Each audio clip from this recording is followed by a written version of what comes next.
लड़की हाफिज कुरान थी। लड़की से मोहब्बत हुई और उसी के ख्यालों में खोया रहता था। एक दिन अपने घर वालों को भेजकर लड़की के घर लड़की का हाथ मांग लिया तो लड़की के घर वाले भी राजी हो गए, शादी हो गई। दोनों आपस में रहने लगे, मियां बीवी रहते रहे। मोहब्बत इतनी थी कि एक घड़ी भी लड़का अपनी बीवी से जुदा नहीं हुआ।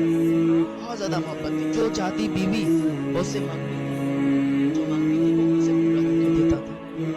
एक दिन क्या हुआ कि लड़की को बीमारी लग गई। लड़की बीमार हो गई, हाफिज कुरान थी। बीमार हुई तो उसने बहुत इलाज करवाया, बहुत अच्छे अच्छे डॉक्टरों से इलाज करवाया, लेकिन वही होता है ना जो अल्लाह चाहता है। यहाँ तक कि लड़की की हालत इतनी सीरियस हो गई कि लड़का भी दुआ करने लगा कि या अल्लाह इसको जल्दी मौत अता फरमा दे। 3 दिन तक लड़की मुंह खोले रही और हल्की हल्की सांसें थी।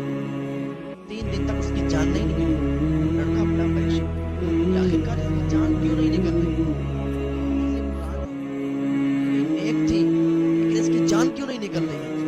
लड़के ने सूरह रहमान पढ़ना शुरू किया, लड़के ने सूरह यासीन पढ़ना शुरू किया, दुआएं करना शुरू की। मौला तू इसे जल्द से जल्द मौत अता फरमा, जल्द से जल्द इसकी रूह को निकाल।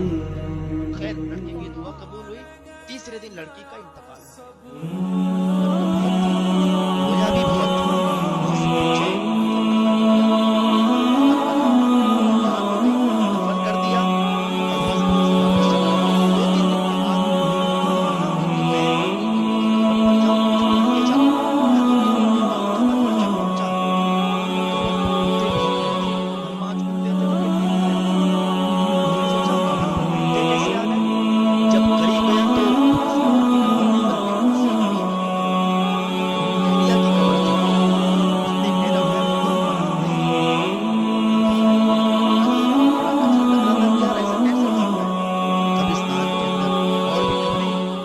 2-3 दिन के बाद बेचैन कर रही है कि आखिर ऐसी क्या वजह है ये कुत्ते इसकी कब्र पर आके भौंकते हैं।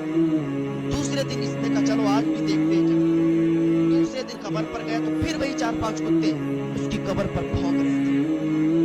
तो उसने ढेला उठाया, उन्हें भगाया और दौड़ता हुआ सीधे अपनी सास के घर गया और अपनी सास से कहने लगा मुझे ये बताइए, मैंने अजीब मंजर देखा।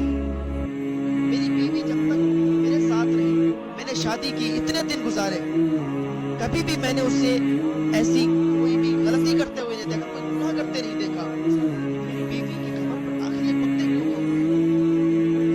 क्यों भौंकते हैं? रोज 4-5 कुत्ते रोज भौंकते हैं, आखिर ये वाकया क्या है? उसकी सास ने कहा ऐसी तो कोई बात नहीं है कि उसकी कब्र पर कुत्ते भौंके। फिर उसे याद आया, हाँ एक बात है कि जिसकी वजह से उसकी कब्र पर कुत्ते भौंक रहे हैं। तो मुझे बताओ जल्दी, जिस बात ने परेशान करके रख दिया, मुझे रातों में नींद नहीं आती। आखिर मेरी बीवी से कौन सी गलती हो गई कि कब्र पर कुत्ते भौंकते हैं? कहा सुनो बेटा, गलती तो तेरी बीवी से ये हुई थी, उससे मैं भी नाराज हूँ और मेरा अल्लाह भी नाराज है। क्या गलती हुई थी?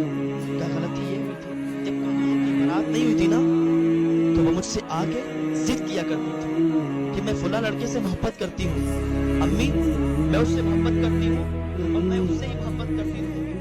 हम दोनों के बीच अगर कोई भी आ गया तो अच्छा नहीं होगा। तो मैंने उसको कई बार समझाया कि बेटा बड़ों से ऐसे बात नहीं करते, खासकर माँ बाप से ऐसे बात नहीं करते। तो अगर किसी से मोहब्बत करती है तो देखेंगे तेरे रिश्ते के बारे में, सोचेंगे लड़का अच्छा है या नहीं है, तब मैं तेरी आगे बात चलाऊंगी। लेकिन उसको कुछ समझ में नहीं आता था, वो मुझ पर भौंकने लगती थी, मुझे गालियां देती थी। एक बार तो उसने ऐसा किया कि मुझे थप्पड़ मार दिया और कहा अम्मी ज्यादा मत बात किया करो, मैंने जो कह दिया वही कह।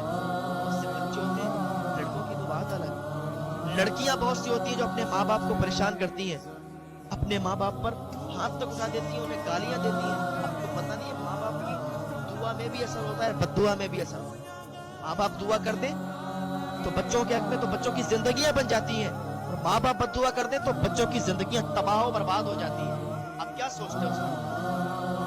اس نے مجھے تھپڑ مار دیا. جب اس نے تھپڑ مارا تو میں رونے لگی تھی کہ میری بیٹی اتنی بڑی ہو گئی, اسے ہم نے سمجھا دیا تو اس نے تھپڑ مار دیا. میں نے اس وقت اسے بد دعا دی تھی, اس نے تھپڑ مارا, مجھے بھی نہیں اچھا لگا. اور اگر کوئی ماں باپ کو ستائے تو کیا اللہ خوش ہوتا ہے اس سے؟ اللہ ناراض ہوتا ہے. اس نے مجھے ستایا, مجھے تھپڑ مارا, مجھے گالیاں دی,